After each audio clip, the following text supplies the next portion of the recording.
تو ناظرین آپ لوگ جس جگہ سے بھی ہیں اور جہاں سے بھی ہیں آپ لوگ اپنے کمنٹ کے بارے میں بتائیے کہ آپ لوگ کہاں سے ہیں۔ کرامت عربی زبان کا ایک لفظ ہے جس کا معنی ہے عزت، بزرگی، شرافت، بخشش اور انعام کے ہیں۔ کرامت اصطلاح میں کرامت سے مراد انبیاء سے ظاہر ہوتا ہے، بندوں سے بندوں کو ہی حاصل ہوتا ہے کہ معجزہ یہ مختلف معجزہ نبیوں کے ساتھ ظاہر ہوتی ہے اور معجزہ نبیوں کے پاس ہوتا ہے، جبکہ کرامت کی چند اہم خصوصیات میں سے یہ ہیں کہ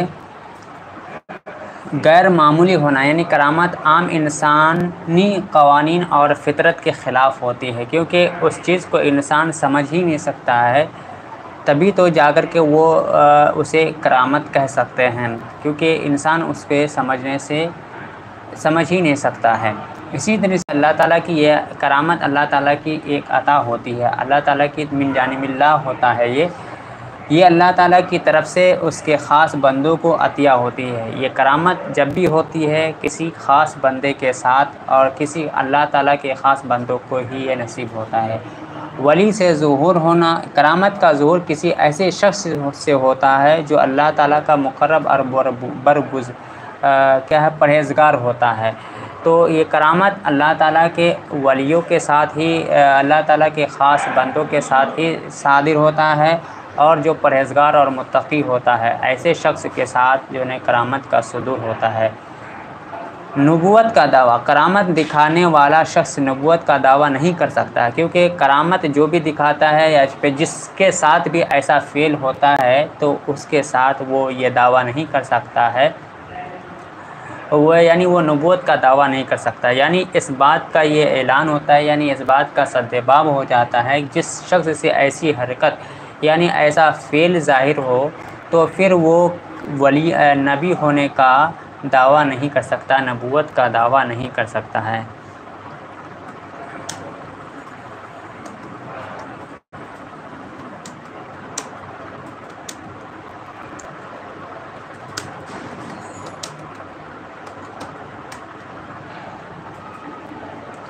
تو آپ سب کو معلوم ہو گیا ہوگا کہ کرامت اور کرامت کی جو ہے کیا خصوصیات ہے، اس لیے آپ لوگ اس ویڈیو کو زیادہ سے زیادہ شیئر کریے اور باقی لوگوں تک بھی ایسے مسائل یا ایسی باتوں کو شیئر کریں۔ محترم ناظرین، آپ کو معلوم ہونا چاہیے کہ کرامت شرعی مسائل بہت وسیع ہیں اور ان میں کئی پہلو شامل ہیں۔ یہاں کچھ اہم مسائل آپ کے سامنے میں پیش کرنے کی کوشش کرتا ہوں۔ کرامت اور معجزات، جیسا کہ میں آپ کے سامنے رکھنے کی کوشش کیا کہ کرامت اور معجزات کے درمیان کیا فرق ہوتا ہے، تو آئیے اس چیز کو، اس مسئلے کو ہم گہرائی سے سمجھنے کی کوشش کرتے ہیں۔ معجزہ یہ صرف انبیاء کرام سے ظاہر ہوتا ہے اور ان کی نبوت کی دلیل ہوتی ہے۔ معجزہ یہ صرف انبیاء کرام کے ساتھ ظاہر ہوتا ہے اور یہ صرف جو ہے نا اس کی نبوت کی دلیل ہوتی ہے۔ کوئی نبی جب معجزہ دکھاتا ہے تو اس کا مقصد اور اپنی نبوت کا اثبات ہوتا ہے، اس لیے اس کا انکار کفر ہے۔ جب بھی کوئی معجزہ نبی دکھاتا ہے یا دکھاتے ہیں تو اس کی نبوت کی یہ دلیل ہوتی ہے، اس کی استدلال ہوتی ہے، اور اس کا مقصد اپنی نبوت کا ثبوت کرنا ہے، اثبات کرنا ہوتا ہے، اور اس کے صادر ہونے والا جو یہ معجزہ ہے، یہ معجزات میں سے جو شامل ہے یا شمار ہے، اس کا انکار کرنے والا بھی کافر ہو جاتا ہے۔ تو آپ کو سمجھ میں آ گیا ہوگا کہ معجزات کیا ہوتا ہے۔ آج کل ہم جو بھی کیا ہوتا ہے، کسی بھی چیز کو دیکھتے ہیں تو اللہ یہ کیا کر دیتے ہیں، معجزات سے تعبیر کر دیتے ہیں یا معجزات سے بیان کر دیتے ہیں، حالانکہ اس تعلق سے قرآن و حدیث یا پھر معجزات کی تعریفات یا معجزات کے تعلق سے جب ہم مسائل جانیں گے، سمجھیں گے، تو ہمیں معلوم ہوگا کہ معجزات یا معجزہ ہونا کسی کے ساتھ خاص نہیں، بلکہ صرف اگر یہ خاص ہے کسی کے ساتھ تو یہ کسی نبی کے ساتھ ہی خاص ہو سکتا ہے۔ نبی کے علاوہ کسی سے بھی معجزہ کا ظہور نہیں ہو سکتا ہے، معجزہ ظاہر نہیں ہو سکتا ہے۔ اس لیے جب بھی ہم جس کے ساتھ بھی ایسا کام ہو یا پھر ایسا فعل صادر ہو جس کے ساتھ بھی، یا ایسا کام جن سے بھی صادر ہو، تو اس کو ہم معجزات سے تعبیر نہیں کر سکتے ہیں۔ اب معجزات سے ہٹ کر کے ایک جو اللہ کے خاص برگزیدہ بندوں کے ساتھ ہوتا ہے اس کو ہم سمجھنے کی کوشش کرتے ہیں، اور وہ ایک چیز ہے معجزہ کا ایک دوسرا رخ۔ معجزہ آپ کو سمجھ میں آنا چاہیے کہ معجزہ نبوت کی استدلال کے لیے ہوتا ہے، جبکہ ایک دوسرا اللہ تعالیٰ کی مرضی سے ہوتا ہے، وہ نبیوں کے ساتھ نہیں بلکہ کسی اللہ تعالیٰ کے برگزیدہ اور خاص بندوں کے ساتھ ہوتا ہے۔ اس کو ہم جاننے کی کوشش کرتے ہیں۔ تو آپ کو معلوم ہونا چاہیے کہ کرامت یہ اولیاء اللہ سے ظاہر ہوتی ہے، اور ان کی ولایت تقوی اور اللہ کے ہاں ان کے مرتبے کی دلیل ہوتی ہے، یعنی جن سے بھی یہ ایسا کام صادر ہوتا ہے نبوت کے علاوہ، نبیوں کے علاوہ، تو یہ اللہ کے خاص بندوں سے ظاہر ہوتا ہے۔ ان کی ولایت تقوی اور اللہ کے ہاں ان کی قربت اور ان کی مقبولیت کی ایک دلیل ہوتی ہے۔ ولی کرامت کے ذریعے نبوت کا دعویٰ نہیں کر سکتا ہے، ولی اپنے کرامت کے ذریعے سے نبوت کا دعویٰ نہیں کر سکتا ہے۔ کرامت کا مقصد دراصل دراصل اس نبی کی سچائی کی تائید ہوتا ہے جو جس کی اتباع کر کے وہ ولی بنتا ہے۔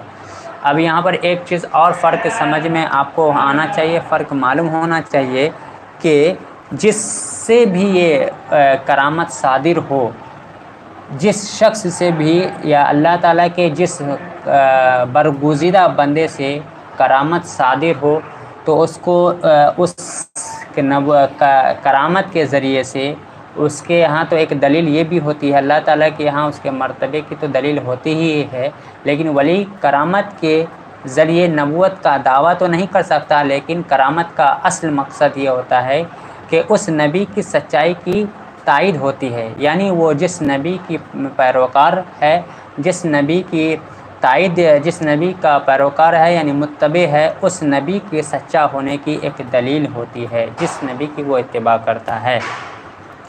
تو اس لیے ہم عامر قذافی کے ساتھ جو یہ معاملہ ہوا ہے، یہ ہم کرامت میں تو شامل کر سکتے ہیں، کیونکہ اگر یہ ہم کرامت میں شامل کریں گے تو یہ ہمارے نبی اور آپ کے نبی صلی اللہ علیہ وسلم کی نبوت کا سچے ہونے میں کوئی شک نہیں ہوگا۔ اس لیے ہم اس کو کرامت میں تو شامل کر سکتے ہیں، لیکن معجزات میں کبھی شامل نہیں کر سکتے ہیں۔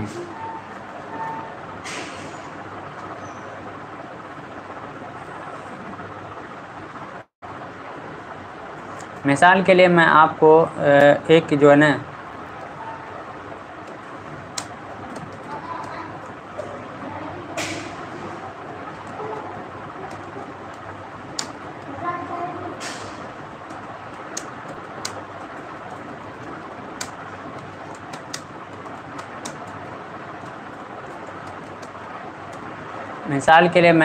جو ہے نا ایک کرامت جو غوث پاک کی ایک مشہور کرامت ہوگی، میں اس کو جو ہے نا آپ کے سامنے رکھنے کی کوشش کروں گا۔ حضرت شیخ عبدالقادر جیلانی رحمہ اللہ، جنہیں عام طور پر غوث پاک کے نام سے جانا جاتا ہے، عالم اسلام کے ایک عظیم اور انتہائی محترم شخصیت ہیں۔ آپ کی ذات بابرکات سے کثیر تعداد میں کرامت کا ظہور ہوا، جن کا تذکرہ آپ کے سوانح حیات اور تذکرہ کی کتابوں میں کثرت سے ملتا ہے۔ یہ کرامت آپ کی عظیم ولایت، تقوی اور اللہ تعالیٰ کے ہاں آپ کے بلند مقام ہونے کی ایک دلیل ہوتی ہے۔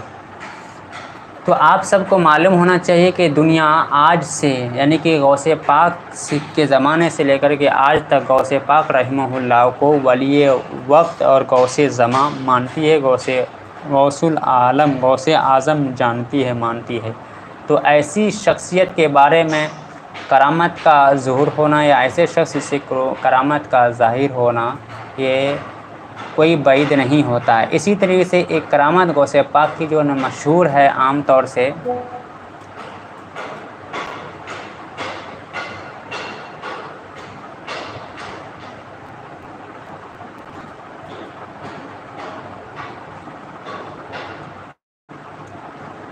میں آپ کو کرامت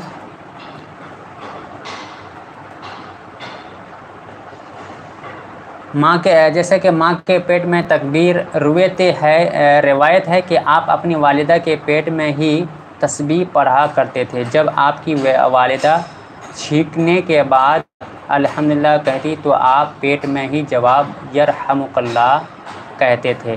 اسی طریقے سے پیدائش کے وقت ہونٹوں کی حرکت، آپ یکم رمضان المبارک کو پیدا ہوئے اور پیدائش کے وقت آپ کے ہونٹ آہستہ آہستہ حرکت کر رہے تھے اور اللہ اللہ کی آواز آ رہی تھی۔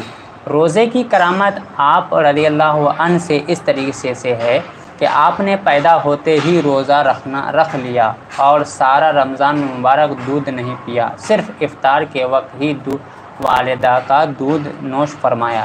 یہ آپ کی پیدائشی کرامت اور کرامت کی نشانی تھی۔ اسی طرح سے ایک غوث پاک کی جو ایک بھی کرامت بیان کی جاتی ہے کہ ایک مشہور واقعہ ہے کہ ایک مرتبہ بغداد میں دریائے دجلہ میں سیلاب آ گیا اور پانی کے سطح اس قدر بڑھ گئی کہ لوگ ہلاکت کے خوف سے پریشان ہو گئے اور ان کی کشتیاں ڈوبنے لگیں۔ لوگوں نے غوث پاک سے مدد کی فریاد کی تو آپ نے اپنا عصا دریا میں گاڑ دیا اور فرمایا بس یہیں رک جا، تو اس کے ساتھ ہی طغیانی تھم گئی اور پانی اترنا شروع ہو گیا، دریا کا بہاؤ معمول ہو گیا۔ تو اس طریقے سے یہ کرامت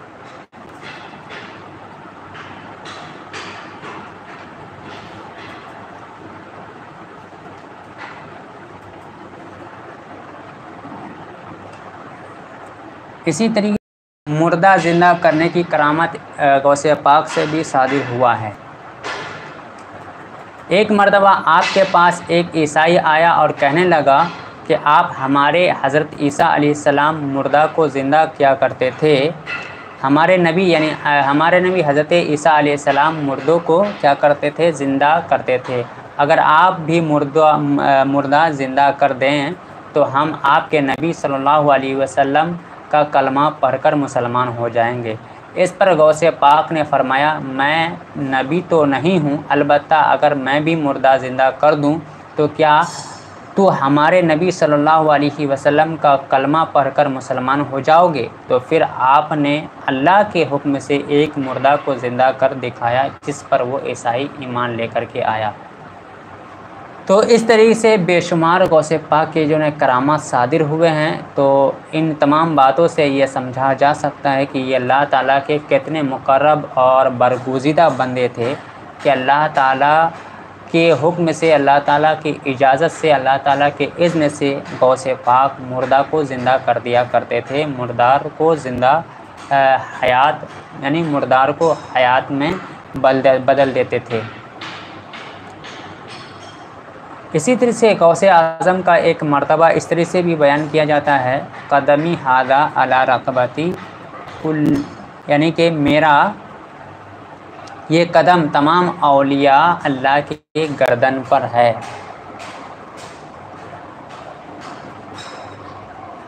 یہ ایک دعوی ولایت نہیں بلکہ آپ کی عظیم روحانی شان اور اللہ تعالیٰ کے یہاں آپ کے بلند مرتبے کا اظہار تھا۔ یہ فرمان اس بات کی دلیل ہے کہ اللہ تعالیٰ نے اولیاء میں ایک خاص اور بلند مقام عطا فرمایا تھا۔ یہ کرامت آپ کی ولایت کا اقرار اور اعتراف ہے جو آپ کے ہم عصر اولیاء اور بعد کے صوفیاء نے بھی تسلیم کیا ہے۔ آپ کو معلوم ہونا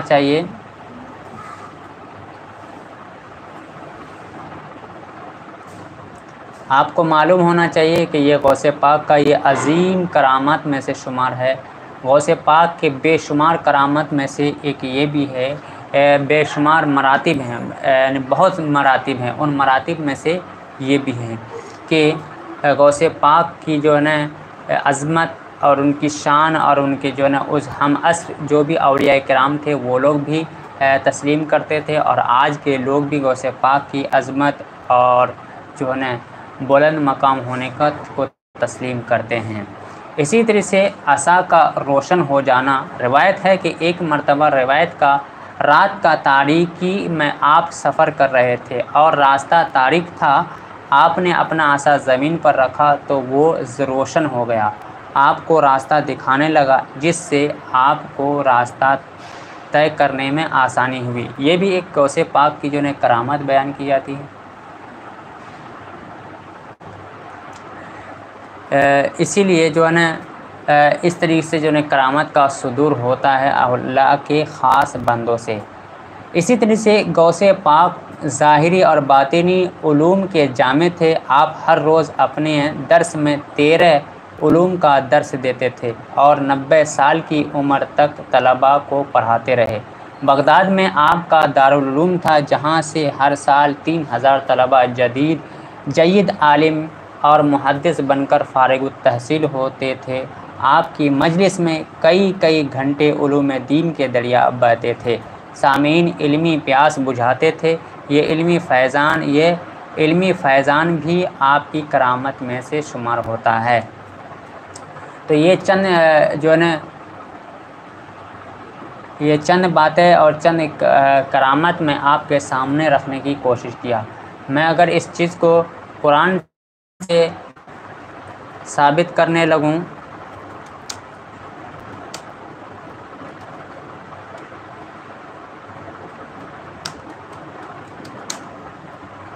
تو ان کے تعلق سے جو ہے اس تعلق سے بھی بہت ساری آیات آپ کے سامنے رکھنے کی کوشش کروں گا، کیونکہ یہ کرامات کا صدور ہونا حق ہے۔ قرآن پاک میں جو ہے بے شمار جو ہے جگہیں پر اللہ رب العزت نے اللہ تعالیٰ اپنے بندوں کے ساتھ ایسا ہونے کا واقعہ ایسا یہ فرمایا ہے۔ قرآن مجید میں حضرت مریم علیہ السلام کا واقعہ کرامت کی سب سے واضح اور مشہور مثال ہے۔ آپ سب کو معلوم ہونا چاہیے کہ حضرت مریم علیہ السلام کا واقعہ اور حضرت مریم علیہ السلام اور یہ جو ہے واضح دلیل ہے کرامت کا جو ایک واضح دلیل ہے حضرت مریم علیہ السلام کا یہ جو واقعہ ہے،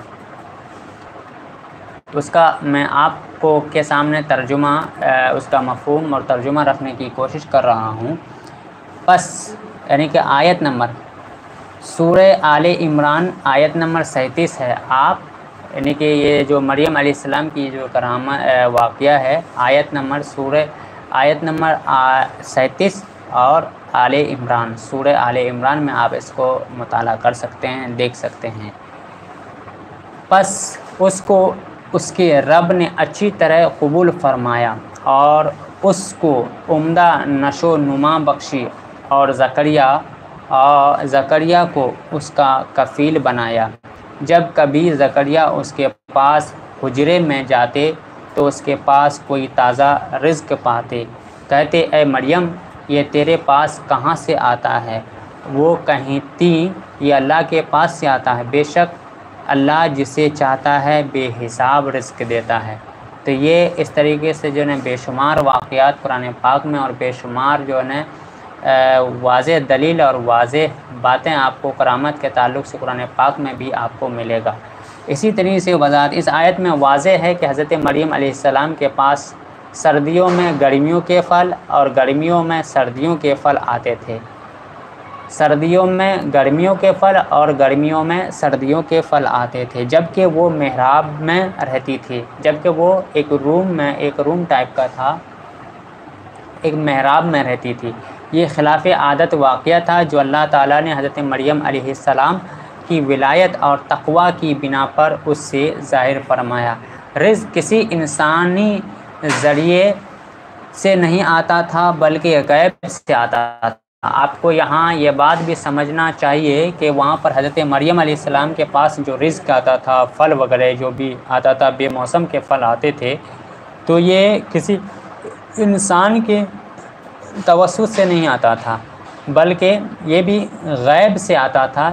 یہ ایک واضح کرامت ہے جو قرآن میں بیان کیا گیا ہے۔ تو یہ آپ کے سامنے میں کرامات کی جو صدور ہونا اور کرامت کے تعلق سے میں آپ کے سامنے جو میں رکھنے کی کوشش کیا، یہ پہلی آیت اور پہلی مثال آپ کے سامنے رکھا۔ تو ان باتوں سے آپ کو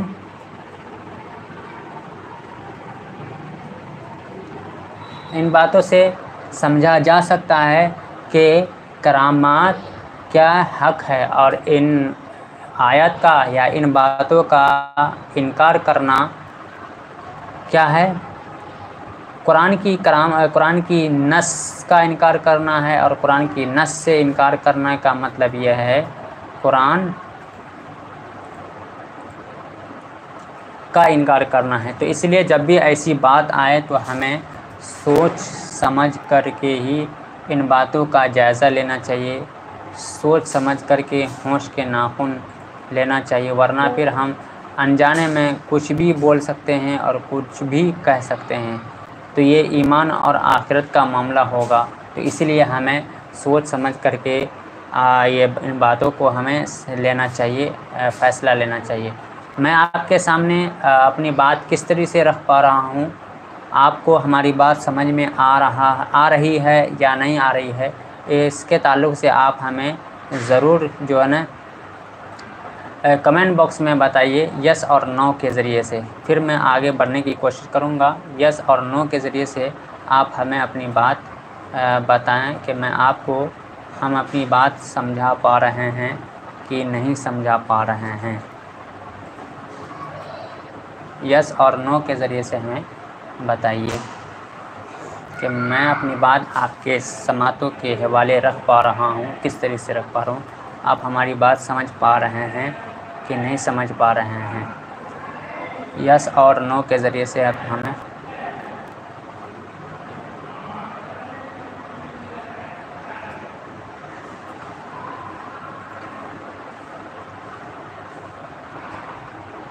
یس اور نو کے ذریعے سے آپ ہمیں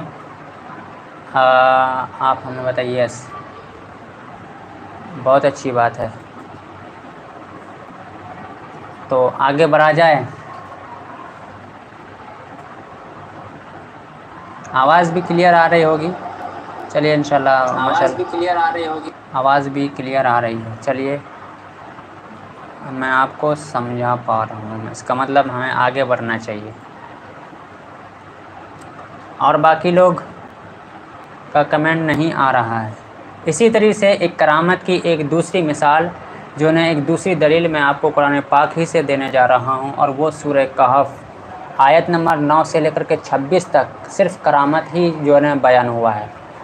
آیت نمبر 9 سے لے کر کے 26 تک سورہ کہف کی آیت نمبر 9 سے 26 تک کرامت کا مثال اور کرامت ہی کا بیان ہے، اس لیے ان باتوں سے انکار کرنے کی کوئی گنجائش نہیں رہتی ہے۔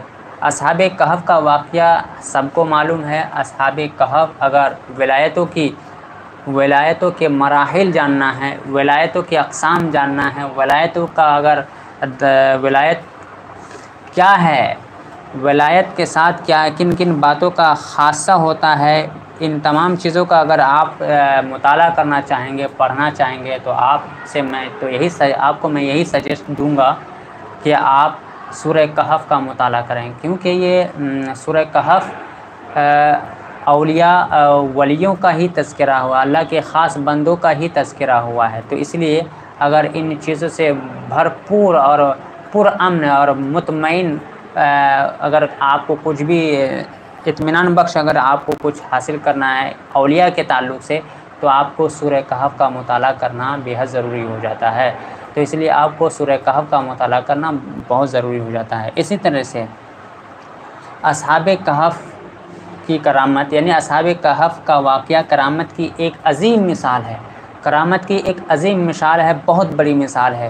یہ نوجوان اللہ تعالیٰ پر ایمان لائے تھے، یہ نوجوان جو سورہ کہف میں ان تمام چیزوں کا واقعہ ہے، ان تمام لوگوں کا جو واقعہ ہے، یہ ایک نوجوان طبقہ تھا، ایک نوجوان لوگ تھے جو اللہ تعالیٰ پر ایمان کی پختگی کا عالم یہ تھا کہ اس میں پورا چیز جو ہے نا اس میں پورا بیان کیا گیا ہے، اور آپ جب اس چیز کو پڑھیں گے جانیں گے تو آپ کے ایمان بھی تازہ ہو جائے گا، تر و تازہ ہو جائے گا۔ تو آپ کو سمجھنا چاہیے، پڑھنا چاہیے سورہ کہف، خاص طور سے اولیاء کرام کے بارے میں۔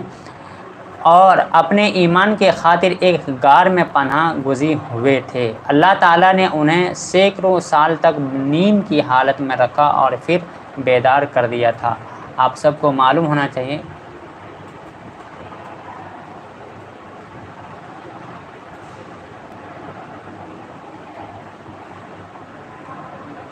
کیا رفع یدین کرنا صحیح ہے؟ رفع یدین حنفیوں کے نزدیک صحیح نہیں ہے.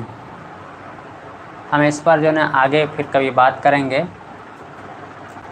پہلے ہم آج جو ہے عامر قذافی کے تعلق سے جو بات نکلی تھی وہ بہت سارے لوگ کرامت میں شمار کرتے ہیں، اور بہت سارے لوگ جو ہے نا اس کو معجزات میں بھی شامل کرتے ہیں. اس لیے میں ان دونوں چیزوں کو الگ الگ کر کے آپ کو سب کے سامنے رکھنے کی کوشش کرتا ہوں کہ کیونکہ یہ عامر قذافی کے ساتھ جو بھی معاملہ ہوا ہے یہ معجزہ نہیں ہو سکتا ہے. بے شمار لوگ اس کو معجزہ سے تعبیر کرتے ہیں، کیونکہ معجزہ ہم نے ابھی آپ کے سامنے رکھ چکا ہے کہ معجزہ یہ نبیوں کے ساتھ خاص ہوتا ہے، کسی ولی یا کسی اللہ کے برگزیدہ بندوں کے ساتھ نہیں ہو سکتا ہے. آپ جو مسئلہ ہم سے پوچھ رہے ہیں اس پر جو نا جی ہم لوگ تو رفع یدین نہیں کرتے ہیں. اصحاب کہف کا واقعہ میں آپ کو وضاحت کے دلیل کے سامنے میں آپ کو مثال کے رکھ رہا ہوں. دیکھیے اللہ تعالیٰ اپنے خاص بندوں کے ساتھ کس طریقے سے مہربان ہوتا ہے. جیسا کہ تری الشمس اذا طلعت تزاوروا عن کہفہم ذلک الیمین اذا غربت تقرضهم ذات الشمال وهم فی فجوۃ منہ ذلک من آیات اللہ من یہد اللہ فہو المہتد ومن یضلل فلن تجد له ولیا مرشدا. یعنی کہ اس آیت میں اللہ تعالیٰ اللہ کے خاص بندوں کا خاص کر کے جو نے کیا بولتا ہے اب اللہ تعالیٰ کے جو خاص بندے ہوتے اس کا تذکرہ اس آیت کریمہ میں بیان کیا گیا ہے. مزید آیات میں ان کے سینکڑوں سال سوئے رہنے کا پھر بیدار ہونے کا ذکر ملتا ہے. جیسا کہ ترجمہ ہے آیت کا، اور وہ اپنی غار میں 300 سال رہے اور 300 سال رہے اور 9 سال اور زیادہ کیے. مطلب اتنا سال کسی کا رہنا اس بات کی دلیل ہے کہ اللہ تعالیٰ جسے رکھے بغیر کھلائے پلائے، جہاں بھی اللہ تعالیٰ جس کو چاہے رکھنا چاہے تو وہ اس کے رہنے میں اور رکھنے میں کوئی بعید نہیں ہے. اسی طریقے سے اصحاب کہف کا اتنی طویل مدت زندہ رہنا، جسمانی طور پر محفوظ رہنا ایک غیر معمولی واقعہ ہے. اللہ تعالیٰ نے ہمیں اپنے قدرت سے محفوظ رکھا اور ان کے ایمان کی برکت اور اللہ تعالیٰ کی طرف سے ان کے لیے ایک کرامت تھی. یہ بھی ایک واضح قرآنی ثبوت ہے جو اللہ تعالیٰ اپنے نیک بندوں سے خلاف عادت امور کا زور فرما دیتا ہے.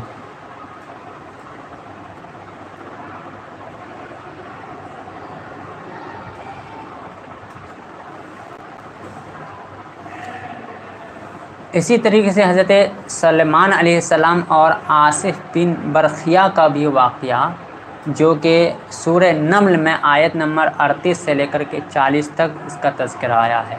ان تمام آیات سے ثابت ہوتا ہے، ان تمام آیات سے یہ بات ثابت واضح ہو جاتی ہے کہ کرامت کا صدور ہونا حق ہے، قرآن پاک سے صدور ہوتا ہے.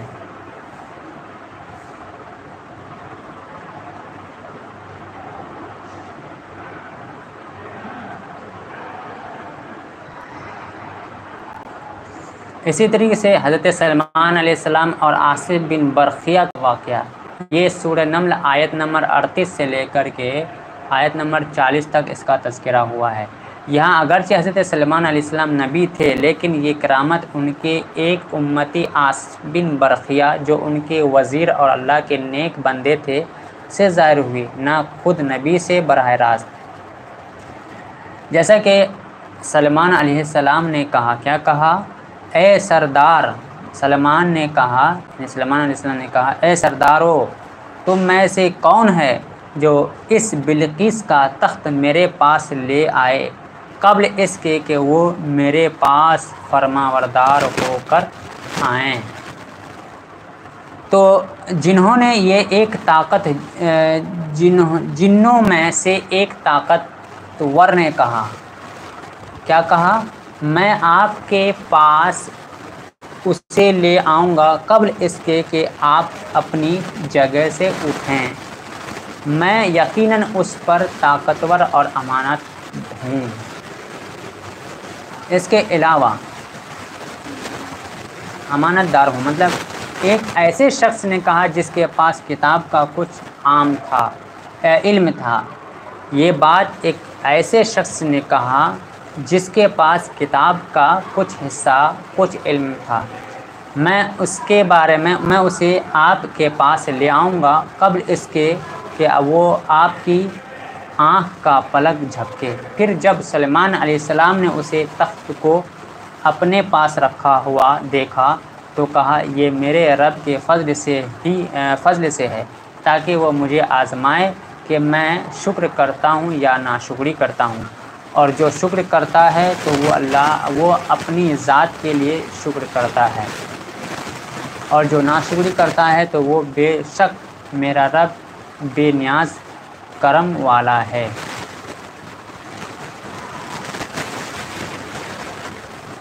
اس آیت میں جس کے پاس کتاب کا علم تھا، اس سے مراد حضرت آصف بن برقیہ ہیں۔ اس آیت میں جس کے پاس کتاب کا جو بھی تھوڑا سا بھی علم تھا اس سے مراد کون ہے؟ آصف بن برقیہ ایک ولی کامل تھا، اللہ کے بندے تھے۔ انہوں نے پلک جھپکنے سے پہلے سینکڑوں میل دور سے تخت بلقیس کو حاضر کر دیا۔ یہ ایک غیر معمولی اور خلاف عادت واقعہ تھا جو ایک ولی کے ہاتھوں سے ظاہر ہوا، اور یہ کرامت کی واضح قرآنی دلیل ہے۔ اگر اتنے دلیل ہونے کے باوجود اگر کوئی کیا کرے گا، ان تمام باتوں کا انکار کرے گا، تو پھر اس کے ان تمام باتوں کا قرآنی ثبوت ہونے کے بعد بھی اگر وہ نہ مانے تو یہ اس کی حد دھرمی اور حجتی کی بات ہوگی، اور کم عقلی اور کم فہمی کی بات ہوگی۔ اس لیے قرآن پاک میں بے شمار ایسے واقعات اور بے شمار ایسے کرامت صادر ہے جس کا ہمیں جائزہ لینا چاہیے اور جسے ہمیں کھلے دل سے اعتراف کرنا چاہیے، ہمیں اس چیز کا سمجھنا چاہیے۔ اسی طریقے سے احادیث کریمہ سے جائزہ لیا جائے تو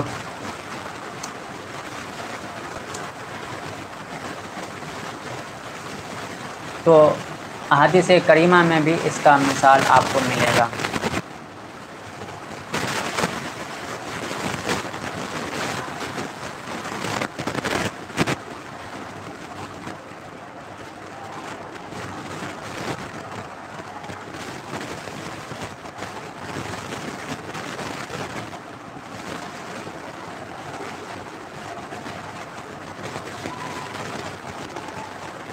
آپ کے سامنے ایک اور جو امپورٹنٹ اور بہت، جب کرامت اور معجزات جب ہم سمجھ چکے ہیں تو پھر ہم آپ کے سامنے ایک بات رکھنے کی کوشش کر رہا ہوں کہ کرامت معجزہ جو نبیوں کے ساتھ خاص ہوتا ہے، اور کرامت ایک اللہ کے خاص بندے کے ساتھ جو خاص ہوتا ہے، یعنی کہ ایک ولی تو نہیں ہو سکتا ہے، نبی تو نہیں ہو سکتا ہے، اللہ کا برگزیدہ خاص بندہ ہو سکتا ہے، اس کے ساتھ کرامت کا صدور ہوتا ہے۔ اور کرامت جب صادر ہوتا ہے تو اس کا مطلب یہ ہے کہ وہ جس نبی کی اتباع کرتا ہے اس نبی کی سچائی کی دلیل ہوتی ہے۔ اسی طریقے سے ایک اور چیز آتا ہے استدراج۔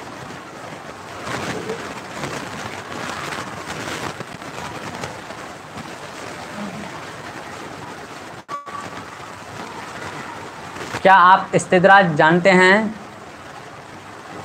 استدراج کسے کہتے ہیں؟ کرامات معجزات تو آپ جان چکے ہیں، استدراج آپ جانتے ہیں؟ یس نو کر کے ہم کمنٹ باکس میں بتائیے، یس اور نو کے ذریعے سے ہمیں کمنٹ باکس میں دیجیے کہ استدراج کسے کہتے ہیں، جانتے ہیں یا نہیں جانتے ہیں۔ ہم نے آپ کے سامنے معجزہ اور کرامت رکھا، کرامت کی استدلال قرآن پاک سے بھی رکھنے کی کوشش کیا، اور آپ یہ بتائیے کہ استدراج جانتے ہیں؟ استدراج کسے کہتے ہیں؟